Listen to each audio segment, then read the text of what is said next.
A woman wanting revenge for everything she has been through starts scratching a car. And the owner of that car, who was on the phone, starts to notice that situation.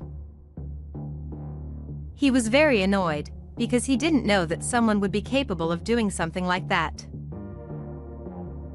And he's just waiting to see what this woman is capable of doing. He couldn't believe what he was seeing, so he decided to talk to her, and got out of the car to understand the situation.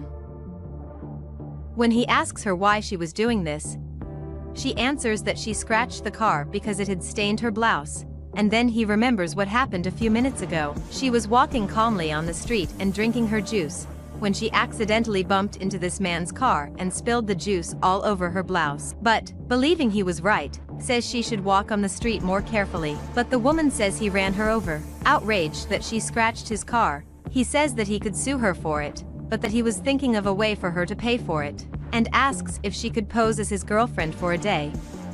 She asks why, and he starts to explain that he has to go sign the divorce papers with his ex-wife, and that she will be there with a boyfriend, and he doesn't want to go alone. She says that is not her problem. And he asks what she wants in return, if she needs money. So she says she'll take it, but he'll need to buy her a new blouse. And he says he'll buy her several new clothes. She thinks about it, and agrees. And then makes a deal with him. A while later, he takes her to a friend's house, who would be responsible for making her even more beautiful. The two of them are quite surprised, as it has been a long time since they have seen each other. They say hello to each other, and his friend asks why the unexpected visit and if he would need his help. He answers saying that he has a little challenge for him today, that he would trust his work, and that he needs to make her the most beautiful woman in town, as he will be reunited with his ex-wife, and that she needs his magic. He then asks for 3 hours and said that she will come back as a goddess, but he says he needs it to be in 1 hour, so his friend says it will be more expensive. And he asks if he will accept it anyway. So he says yes, and asks him to make her flawless. As she enters, he says that it will be just her, that he will only see her after she is ready. He agrees and says he trusts his work. Later, while talking on the phone, he is quite impressed to see her leaving that house, because she really looked totally different. Her hair was beautiful, and she was dressed in a perfect outfit. He is open-mouthed and can't seem to believe what he is seeing. But she almost falls when she walks, because she was not used to walk in high heels. He thanks his friend, and says that she looks wonderful. She thanks him, but says she just doesn't like to wear high heels. He again tells her that she looks perfect, but that there is one thing missing to make her even more beautiful, and hands her a box.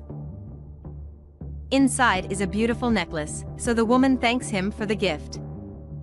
And then he says that he will put it on her. She is quite embarrassed, but her smile shows how happy she was for it. Looking at her, he says that now she is perfect. And they both leave hand in hand. When they get out of the car, he asks her to wait a little, because he will wait for his lawyer to arrive, since she has the divorce documents. At the same moment, another woman arrives selling roses, and asks him if he wants to buy them as a gift for his girlfriend. She says that the roses are beautiful, and begins to tell her life story, that when she was younger, she also sold roses, but they were not as beautiful as the ones she is selling now.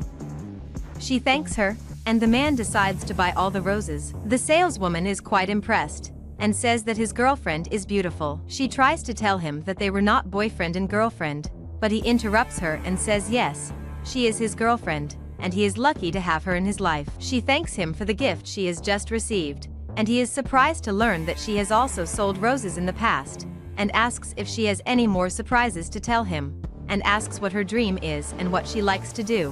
Very shyly she says that her biggest dream is to have a family, and that she wants to have a big family, a family she never had. She says that she also dreams of being an art teacher or a painter, that she loves sunsets, that whenever she has time she draws, and that this would be her dream. He thinks it's beautiful and laughs, and she embarrassedly asks him to stop laughing. He says that he doesn't think it's funny, that he thinks her dream is wonderful. She then agrees, and says that this question was very difficult to answer, but quite curious, asks him how their relationship ended. Quite sad and with his head down, he answers that his ex-wife cheated on him with his best friend, that his ex always believed him to be a loser and not good enough for her. She tried to comfort him, and then asked him if after all this he still loves her, and he said no, because she had never listened to him and never shared his dreams. Then she asks him what he wanted to do with his life, and what his dream would be, for she was curious. He rather not say, for she would laugh at him. She insists and says that maybe she will laugh just a little. Then he thinks it over, and says that he always had a dream of living on a mountain with his family, and dreams of being a carpenter. She laughs disguisedly, and he says that he knew she would laugh, but she says she laughed because can't imagine him being a carpenter. And he says that this has always been his dream, but that his ex-wife and his mother made him choose architecture. And she says that the funny thing is that her father is a carpenter. He asks what she thinks and approaches her mouth, but they are interrupted by his lawyer. She greets him, hands him the divorce papers, and asks him not to call her outside of his working hours anymore, and leaves. The ex-wife, already at the place where they had agreed to meet, begins to complain about the delay. Meanwhile, they both were arriving, but he was already acting differently and looking at her with a different eye. She calls him to go. And on the other side, his ex-wife spots his supposed new girlfriend. He takes a deep breath. And his ex-wife argues with her boyfriend, because he was smiling too much. So they both decide to go in. He hands her the papers for her to start signing. And his ex-wife starts insulting him, saying that he hasn't changed and that he was late, and starts signing the paper. While she was signing, he decides to introduce that woman to the two of them, but is interrupted, and she says her name is Maria and that she is his girlfriend.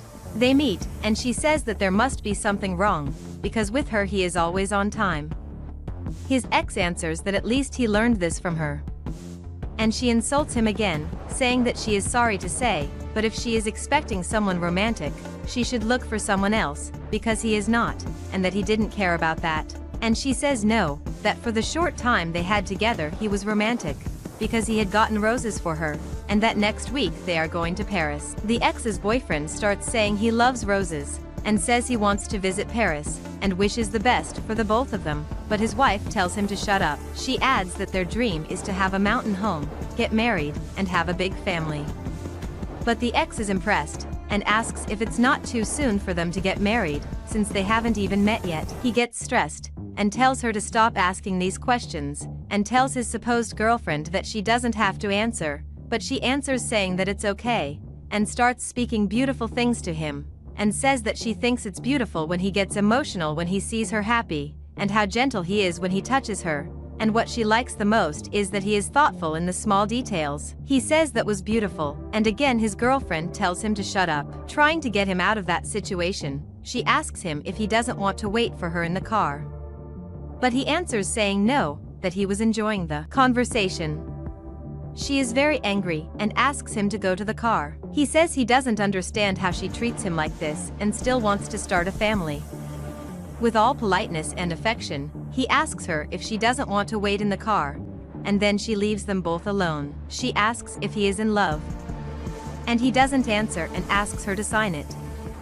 But she insists again and asks if he is sure about this, and starts to say that she made a mistake with both him and her current boyfriend, and asks if he doesn't want to go with her to Paris and have children. But he interrupts her and says no, that there is nothing more between them, and that he was betrayed by her with his best friend. And that she wants to go back just because there's a woman interested in him, and says that he needs a woman who will be a companion, who will share his dreams and listen to him. She asks him if he loves a woman like that.